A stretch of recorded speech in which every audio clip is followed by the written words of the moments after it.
बिस्मिल्लाहिर्रहमानिर्रहीम नहमदुहु व नसल्ली अला रसूलिल करीम। तो बस मेरे भाइयों, आप लोगों को बताऊं, जब हम किसी पे जुल्म करते हैं ना, तो जब महशर का दिन होगा ना, तो आप कहेंगे कि जिस शख्स ने मुझ पे जुल्म किया ना, सारी नेकियां उसकी आपकी तरफ आ जाएगी।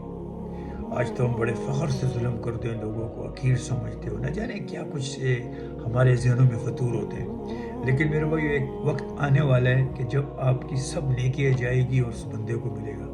वो बंदा सोचेगा कि अल्लाह अकबर। तो मेरे भाई, ये दुनिया का तो यहाँ पे रिश्वत और सब कुछ चल जाती है, लेकिन आने वाली ज़िंदगी जो है ना मेरे भाई, वहाँ पे ये सब कुछ नहीं है। वहाँ पे रब्बुल आलमीन और एक एक चीज़ का आपके साथ इंसाफ होगा। तो आप जितना भी आज जुल्म करते हैं, दूसरे को हकीर समझते हैं, उसे मारते हैं, उसकी चीज़ें हड़प कर जाते हैं, न जाने कौन कौन सी चीज़ें हम लोग करते हैं इस दुनिया में, क्योंकि हम लोग ने अपने आप हमने अपने आगे सिर्फ ये दुनिया रखी हुई है।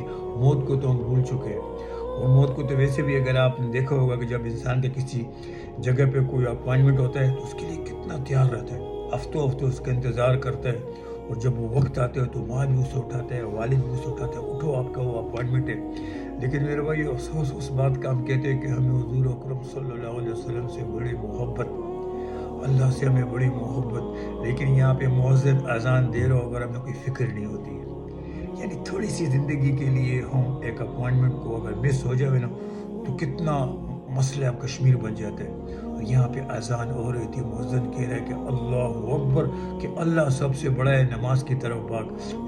फिर मुअज्जिन कहते हैं कि हय्या अलस सलाह, इसी में तुम्हारी खैर है, और हय्या अलल फलाह, इसी में फलाह है। लेकिन यहाँ से नाक कान, एक कान से सुनो और दूसरे कान से निकाला। और जब किसी बंदे से मिलना हो तो उसकी खुशामदीद कर करके हम अपनी ज़िंदगियाँ तबाह कर देते हैं। तो बस मेरे भाई, हम लोग बड़े कमज़ोर हैं, हमारा यकीन बड़ा कमज़ोर है। काश कि हमें इस ला इलाहा इल्लल्लाह मुहम्मद रसूलुल्लाह का यकीन हमारे दिल पे होता। नमाज़ें पढ़ते हैं, लेकिन मेरे भाई सोच न जाने कहाँ होती है। ये भी अल्लाह का शुक्र है कि नमाज का अल्लाह तौफीक देता और पढ़ लेते हैं। तो बस मेरे भाई, कोशिश किया करें, अपने आप को समझाता हूँ, ज़्यादातर वक्त मस्जिदों में दिया करें। वक्त गुजर गया मेरे भाई, हमारे पास किसी के पास भी कोई वक्त नहीं है। अगर वो जवान है, वो बूढ़े, ज़िंदगी की गारंटी किसी के पास नहीं है। अक्सर बूढ़े रह जाते और जवान चले जाते हैं, बच्चे पैदा होते और चले जाते हैं। तो बस मेरे भाई, अपने वक्त को ऐसे गुजारे कि तू एक मुसाफिर है, किसी पे जुल्म ना करे। ये सोच ले कि जितने भी तू जुल्म करेगा सब तूने रिटर्न करना है। दुनिया में तो तुम्हारा वालिद के पास कोई ओहदा हो गया, भाई के पास हो गया, तेरे पास कोई ओहदा होगा, रिश्वत चला लेगा, सब कुछ कर लेगा।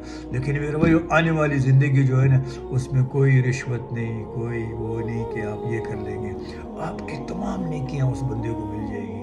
तो बस मेरे भाइयों, हर चीज़ को सामने रख लिया करें। ये वक्त अनकरीब आने वाला है। ये भी मत सोचे कि न जाने कब आएगा। ना मेरे भाइयों, मैंने बड़े बड़े देखे हैं, कहते थे कि कब आएगा, ये करूँगा तो वो करूँगा, वो गया मेरे भाइयों, मालूम भी नहीं पड़ता। ये ज़िंदगी की डोर बड़ी नाजुक है मेरे भाइयों। तो बस अपने वक्त को ऐसे गुजारे, और हर काम करने से पहले ये सोच लिया करें कि अल्लाह रब्बुल आलमीन हमें देख रहे हैं, हमें देख रहे हैं मेरे भाइयों, हमें देख रहे हैं। लेकिन बस आंखें हमारी बंद हैं। तो मुझे हुक्म है आज़ान, ला इलाहा इल्लल्लाह मुहम्मद रसूलुल्लाह।